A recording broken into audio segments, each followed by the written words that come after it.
नमस्कार दोस्तों, lawfully finance YouTube channel के अंदर आपका स्वागत है। Lawfully finance India's most trusted debt relief platform. आज के ये वीडियो बहुत ज़्यादा इंपॉर्टेंट होने वाला है उन सभी डिफ़ॉल्टर्स के लिए जिन्होंने बैंक से कोई लोन लिया है और अभी रीपेमेंट नहीं करने की वजह से उनके पास कोई लीगल नोटिस आया है या फिर कोर्ट का कोई नोटिस आया है और अभी परेशान है कि क्या करना है ये लीगल नोटिस का और उनके ऊपर फर्दर क्या क्या एक्शन हो सकता है। तो उससे पहले अगर आप लोग कंसल्टेशन चाहते हो, डिस्क्रिप्शन चेक कीजिए, वहाँ पर आपको मिल जाएगा लिंक। और क्या परेशानियाँ भुगत रहे हो कमेंट सेक्शन में ज़रूर से बता दीजिए ताकि हम लोग डेडिकेटेडली आपके ऊपर सॉल्यूशन बना पाए। सबसे पहले ये वीडियो का इंट्रोडक्शन। सबसे पहले तो हम लोग ये जानेंगे कि आपको लीगल नोटिस आया है तो फिर आपको क्या करना चाहिए।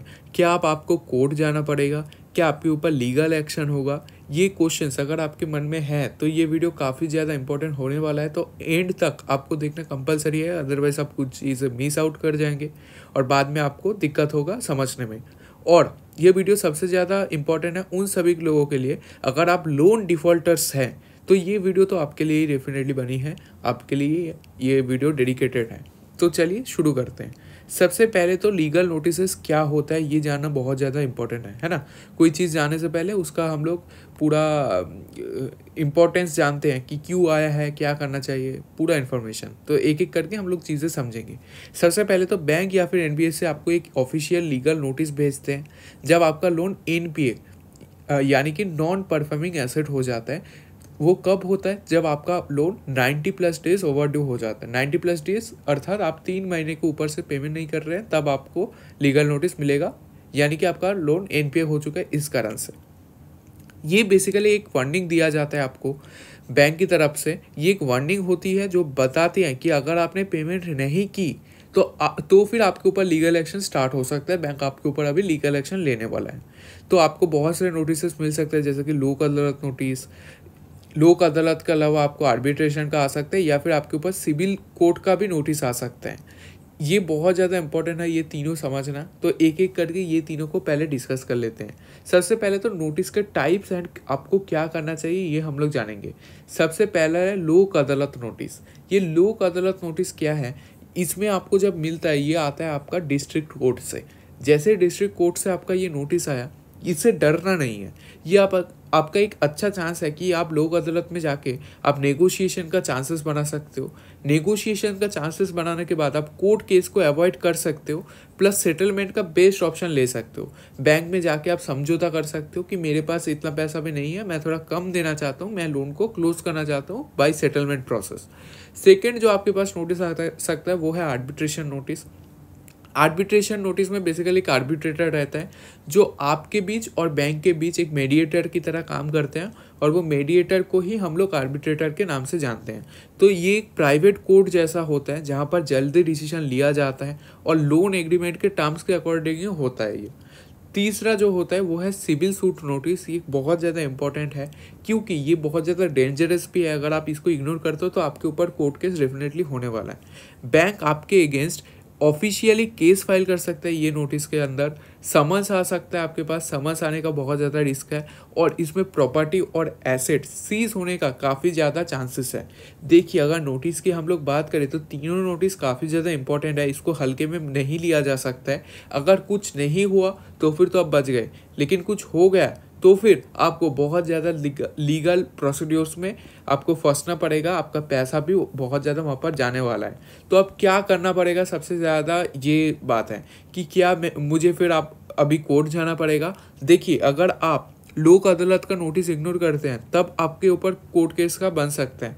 आर्बिट्रेशन का नोटिस इग्नोर करना भी बहुत ज़्यादा डेंजरस हो सकता है, क्योंकि अगर आपने आर्बिट्रेशन का नोटिस इग्नोर किए तो आपके ऊपर आर्बिट्रेशन अवार्ड्स पास हो सकता है। आर्बिट्रेशन अवार्ड्स मतलब जब आप आर्बिट्रेटर का जो बोला जाता है, आर्बिट्रेटर का जो मीडिएटर जो होते हैं वो एक आपको जूम में हो या फिर गूगल मीट हो या फिर वो ऑफिशियली कोर्ट में आकर हो, आपको वो बोला जाता है कि आप आर्बिट्रेशन प्रोसीडिंग्स में आइए, जहाँ पर आपका जो कहना है वो आप बोल सकते हो और बैंक का जो कहना है बैंक बोलेंगे। तो उसके दोनों का डिसीजन को मिलाकर एक फेवर दिया जाता है जिसको आर्बिट्रेशन अवार्ड्स बोला जाता है। अगर आप नहीं जाते हो या फिर नहीं कुछ बोलते हो तो ऑटोमेटिकली आफ्टर आर्बिट्रेशन प्रोसीडिंग्स वो आर्बिट्रेटर अवार्ड्स पास कर देते हैं विदाउट नोइंग योर फैक्ट्स और एनीथिंग। सो वो आपके लिए डेंजरस हो सकते हैं, जहाँ पर आपका सैलरी सीज हो सकता है, एसेट सीज हो सकता है, या फिर बहुत सारी प्रॉब्लम्स हो सकता है। फिर जो होता है सिविल सूट नोटिस का मतलब है कि उसको आपको रिप्लाई देना कंपलसरी है, ज़रूरी है बहुत ज़्यादा। अदरवाइज अगर आपके ऊपर सिविल सूट फाइल होता है तो बहुत लंबा कोर्ट केस चलेगा और पैसा भी आपका ही जाएगा। और अगर आपको समझ आता है तो कोर्ट जाना ज़रूरी हो सकता है। तो कोर्ट केस से कैसे बचे, ये सबसे ज़्यादा इंपॉर्टेंट है। अभी देखिए, लीगल नोटिस का रिप्लाई देना यहाँ पर सबसे ज़्यादा ज़रूरी है। लीगल नोटिस को हल्के में नहीं लिया जा सकता है। अगर जैसे मैंने बोला कि कुछ नहीं होता है तो फिर ये मतलब नहीं कि कुछ नहीं होगा, कुछ भी हो सकता है ना। तो सेटलमेंट या फिर नेगोशिएशन का ऑप्शन ले सकते हैं। बैंक से बात कीजिए, नेगोशिएशन कीजिए, कम से कम भी सेटलमेंट करा कर आप लोन को क्लोज कीजिए। अगर आपका केस आर्बिट्रेशन में है तो वहाँ भी आप डील कर सकते हैं, जैसे मैंने बताया आपको आर्बिट्रेशन प्रोसीडिंग्स में। अदरवाइज आपका आर्बिट्रेशन अवार्ड्स भी पास हो सकता है। इसके अलावा प्रॉपर लीगल एडवाइस लेना बेस्ट ऑप्शन होगा आपके लिए, जहां पर आपको ये सारी इन्फॉर्मेशन तो मिलेगा ही। इसके साथ साथ ये भी मैं आपको बताना चाहूँगा कि आपके जेल हो सकते हैं क्या लोन रिपेमेंट नहीं करने की वजह से। देखिए, अगर आप फ्रॉड या फिर विलफुल डिफॉल्टर कैटेगरी में है तो फिर आपके ऊपर क्रिमिनल केस हो सकता है, लेकिन सिविल केसेस में जेल का ऑप्शन कम होते हैं, पर रिकवरी एक्सेसिव वे में किया जाता है, एग्रेसिव वे में। बेसिकली आपको एक्सेसिवली बहुत ज़्यादा एग्रेसिव बिहेवियर देखने को मिलेगा रिकवरी एजेंट से, जो आपको परेशान कर कर आपको रख देंगे पूरा। और अगर चेक बाउंस केस हुआ आपके ऊपर या फिर फ्रॉड प्रूफ हुआ तो फिर IPC 420 एंड सेक्शन 138 का केस हो सकता है आपके ऊपर। तो ये बहुत ज़्यादा इंपॉर्टेंट है ये चीज़ों के समझना। सो सिर्फ ₹299 में आपको सोल्यूशन मिल सकता है। आपका अगर केस फाइल हुआ है कोई भी, या फिर आप डर रहे हो लीगल नोटिस को देखकर, तो आपके केस के अकॉर्डिंग बेस्ट लीगल स्ट्रेटजी आपको मिलेगी।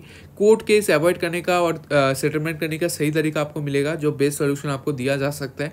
डिस्क्रिप्शन चेक करें और ₹299 में कंसल्टेशन आज ही बुक करें। और वार्निंग मैं आपको दे रहा हूँ कि ये गलती मत करना, नोटिस इग्नोर मत कीजिए, अदरवाइज आपको कोर्ट का सामना करना पड़ेगा। रिकवरी एजेंट से डील करने का सही तरीका सीखे और लीगल लूप होल्स को यूज़ करें और केस को अवॉइड करें। तो फिर ये वीडियो आपको देखने के लिए बहुत बहुत धन्यवाद। जल्दी से कंसल्टेशन बुक करें और सेफ सोल्यूशन ले। वीडियो को लाइक करें, शेयर करें और नए अपडेट्स के लिए चैनल को सब्सक्राइब करें। मिलते हैं नेक्स्ट वीडियो में। Thanks for watching.